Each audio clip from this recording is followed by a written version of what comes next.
सोचिए, अगर आपको एक ऐसा ताकत मिल जाए जिससे आप पूरी दुनिया को कंट्रोल कर सकते हो तो आप क्या करोगे?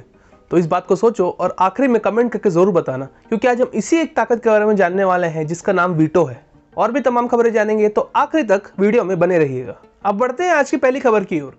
हमारे देश की गोदी मीडिया हमेशा से जानी जाती है खबर को बड़ा चढ़ा के दिखाने के लिए। अरे भाई, लोगों को मसाला पसंद है, बट इतना भी मसाला मत दिखा दो कि आखिर में तुम्हारा ही जल जाए। खैर छोड़ो, तो जानते हैं आखिर में हुआ क्या। 2 मार्च को पीएम मोदी और रूस के प्रेसिडेंट पुतिन ने फोन कॉल में बात किया, जिसमें कि पीएम मोदी ने यूक्रेन में फंसे भारतीय लोगों को बाहर निकालने को लेकर बात किया। इससे पहले मोदी जी और पुतिन के बीच में 24 फरवरी को बात हो चुकी थी, और इस 2 मार्च की बातचीत के बाद मीडिया में एक खबर फैल गई कि मोदी जी ने पुतिन से यह कहा कि 6 घंटे के लिए युद्ध को रोक दीजिए, जिसमें हम अपने भारतीय लोगों को बाहर निकाल लेंगे। वाह भाई वाह, एक झूठ की भी हद होती है।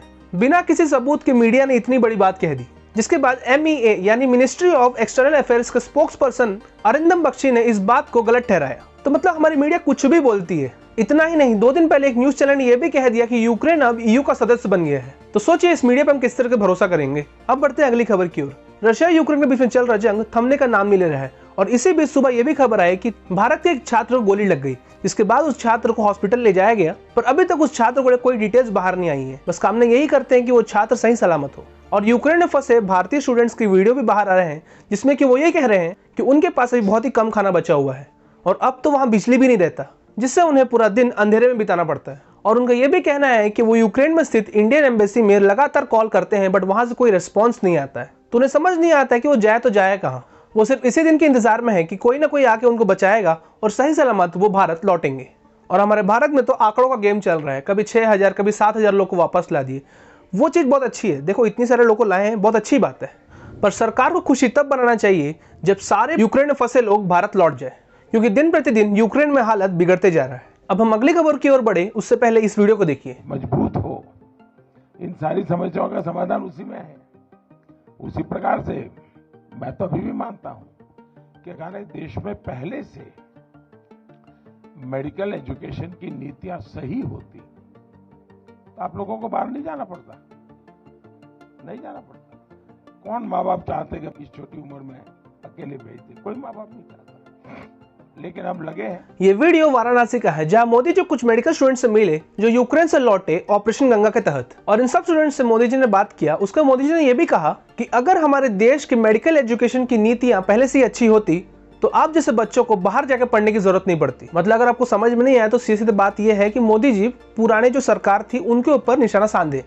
पर देखा जाए तो बीजेपी सरकार को आए भी 8 साल से ज्यादा हो गए, तो शायद इससे ज्यादा मुझे बोलने की जरूरत नहीं है। पर हम थोड़ी रुक कर लेते हैं कि आखिर भारत सरकार ने इन 8 सालों में ऐसा क्या इनिशिएट लिया मेडिकल फीस को कम करने को लेकर। 8 फरवरी 2022 की बात है, जहां नेशनल मेडिकल कमीशन ने सारे प्राइवेट कॉलेजेस से यह कहा कि आप अपने 50% सीट्स अपने स्टेट के गवर्नमेंट कॉलेजेस जितना चार्ज करती है उतना चार्ज करें। जिसका तुरंत उत्तर देते हुए सारे प्राइवेट कॉलेज ने यह कहा कि हम फीस कम नहीं कर सकते, और फीस कम करना एक सोल्यूशन नहीं है, क्योंकि हमारे भी बहुत सारे खर्चे हैं, स्टाफ के खर्चे हैं, पूरे कॉलेज को मेंटेन करना है, ऐसे करके बहुत सारे बहाने मारे, और इसके बाद कोई बात आगे नहीं बढ़ी। तो सोचिए इन 8 सालों में अभी तक यही हुआ। जब सरकार 1954 में लगे आर्टिकल 370 को हटा सकती है, तो मेडिकल एजुकेशन में भी सरकार सुधार कर सकती है। और अब बढ़ते हैं आज की बड़ी खबर की ओर।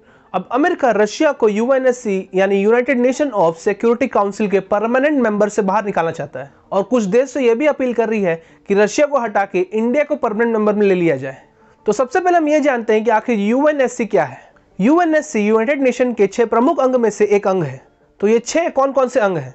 पहला UN जनरल असेंबली, दूसरा UN सेक्रेटेरिएट, तीसरा इंटरनेशनल कोर्ट ऑफ जस्टिस, चौथा UN सिक्योरिटी काउंसिल, जिसके बारे में हम आगे डिस्कस करेंगे, पांचवा UN economic and social council, अब छठा और आखिरी UN ट्रस्टीशिप काउंसिल। तो ये 6 अंगों को मिला के बनता है यूनाइटेड नेशन। इस संगठन को बनाने के पीछे का सबसे बड़ा कारण है वर्ल्ड वॉर 2। जिस तरीके से वर्ल्ड वॉर 2 में देशों के बीच लड़ाई हुई और लोगों को बहुत नुकसान भी हुआ, और वर्ल्ड वॉर 2 के बाद सुख शांति बनाए रखने के लिए, मानव अधिकार के लिए, मानवीय सहायता के लिए और अंतरराष्ट्रीय कानून बनाए रखने के लिए इस संगठन को बनाया गया। 25 जून 1945 में इसके ऊपर 50 कंट्रियों ने साइन किया।